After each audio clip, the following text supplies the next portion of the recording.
Praise the Lord. இயேசு கிறிஸ்துவின் நாமத்தில் உங்களுக்கு அன்பின் வாழ்த்துக்கள். நல்லா இருக்கீங்களா?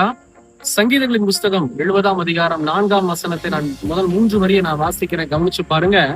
உம்மை தேடுகிற யாவரும் உம்மில் மகிழ்ந்து சந்தோஷப்படுவார்களாக. இன்னைக்கு நம்ம வாழ்க்கையில சந்தோஷம் வேணும், நிம்மதி வேணும் அப்படின்னா நம்மை உருவாக்கின ஆண்டவரை தேட. இன்னைக்கு நிறைய கிறிஸ்தவங்களுடைய வாழ்க்கையில நான் பார்க்கிறேன். அவங்க வீட்டுக்கு கடந்து போகும்போது இல்ல ஒரு சில மீட்டிங்ஸ் முடிக்கும் போது அவங்க சொல்றாங்க, காசு இருக்கு, பேர் இருக்கு, புகழ் இருக்கு, ஆனா சந்தோஷமே இல்ல பிரதர். வீட்டுல எனக்கு ஒரு நிம்மதி இல்ல, ஒரு மரண பயமா இருக்குது. யாருக்காவது ஒருத்தருக்கு வியாதி வந்துருச்சு, பலவீனம் வந்துருச்சுன்னா எனக்கும் வந்துருச்சோ அப்படின்னு சொல்லி எனக்கு அந்த எண்ணம் வந்துருது பிரதர். அதுல இருந்து மீண்டு வர்றதுக்கு என்ன வழி பிரதர் அப்படின்னு கேக்குறாங்க. என்ன வழி? ஒரே வழி என்ன தெரியுமா? தேவனை பற்றி கொள்ளுகிறது தான். நான் இதுல எக்ஸ்பீரியன்ஸ் பண்ணிருக்கிறேன். ஒரு சில நாட்கள் தொடர்ச்சியா ஊழியம் இருக்கும். அந்த ஊழியம் இருக்கும் போது ஒரு சின்ன ஜெபத்தை மட்டும் ஆண்டவர் சமத்துல ஜெபம் பண்ணிட்டு ஓடிடுவேன். ஆரம்ப நாட்கள்ல ஊழியம் சொல்லி ஊழியத்துல முக்கியமா ஓடிட்டே இருப்பேன். கர்த்தர் நடத்துவார், நடத்த மாட்டாருன்னு சொல்லவே மாட்டேன். ஊழியத்துல நடத்துறாரு. ஆனா எனக்குன்னு சொல்லி ஒரு டைமை நான் ஒதுக்காம ஊழியம்னு ஓடிட்டே இருந்தேன். என்னுடைய மனசுல ஒரு சின்ன சின்ன பயங்கள், ஒரு குழப்பங்கள் எல்லாம் இருந்தது.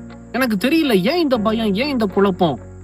நான் ஊழியம் செய்யறேன் ஆண்டவர் சமூகத்துல, எனக்கு ஏன் இந்த குழப்பம், எனக்கு ஏன் இந்த பயம்னு சொல்லி யோசனை பண்ணிக்கிட்டே இருந்தேன். அப்பதான் தெரிஞ்சது நான் எனக்காக டைம் ஸ்பெண்ட் பண்றது இல்லை அப்படின்னு சொல்லி. அப்ப நான் எடுத்து வேதத்தை தியானித்து ஒவ்வொரு நாளும் நான் ஜெபம் பண்ணிட்ட போது, தேவ சமூகத்துல எனக்காக, என்னுடைய ஆத்மாவுக்காக நான் முதல்ல ஜெபித்த போது கர்த்தர் இந்த ஆசீர்வாதத்தை கொடுத்தார். அதுக்கப்புறம் தொடர்ச்சியா மற்றவங்களுக்காகவும் ஜெபம் பண்ணுவேன். தேவன் பலத்தை தர ஆரம்பித்தார். அதுதான் அங்க வசனம் சொல்லுது, தேவனை தேடணும். என்னைக்குமே ஒரு கிறிஸ்தவங்க இயேசு கிறிஸ்துவ உங்க சொந்த வாழ்க்கையில தினமும் ஜெபத்துல தேடுறீங்களா? வசனத்தின் வாயில்ல வசனத்தை வாசிக்கும் போது தேவனை தேடுறீங்களா?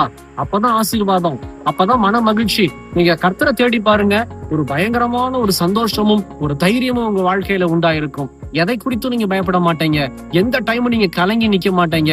ஏன்னா இயேசு உங்களோடு கூட இருக்கிறார். இயேசு உயிரோடு கூட இருக்கிறார். இயேசு உங்களை ஆசீர்வதிக்க உங்களை பார்த்து கொண்டு இருக்கிறார்.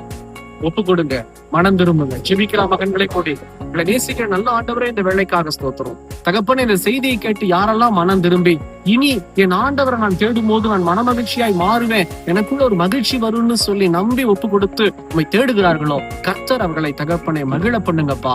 எல்லாவற்றிலும் ஆசீர்வதிங்க, கூட இருங்க. இயேசுவின் நாமத்தில் பிதாவே, ஆமேன் ஆமேன். கர்த்தர் உங்களை ஆசீர்வதிப்பாராக. எங்களுக்காக ஜெபித்துக் கொள்ளுங்கள். God bless you.